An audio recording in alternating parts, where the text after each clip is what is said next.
Okay, here's my gradebook setup. Scroll down. They're the categories that we use. I use them for science and I use them for ELA. Summative, formative, supplementary, supportive, and I have them weighted. Okay. And I went with the numeric grade, and those are all percents. Okay. Oh, why can't I pause this?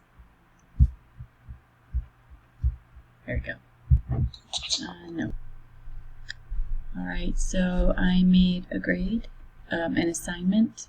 I decided to do it a OneDrive assignment for science. Often I have the kids actually write up their investigations. I would give them more directions than that, but just so that you could see I can do it.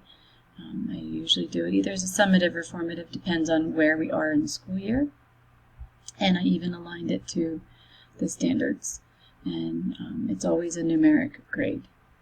I do have a rubric which I should be able to retrieve because I made one already.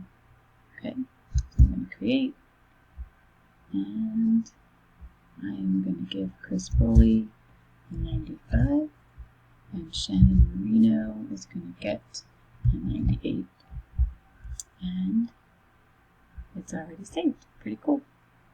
Okay. And as you can see here, I have a rubric that I made for their pre-reading.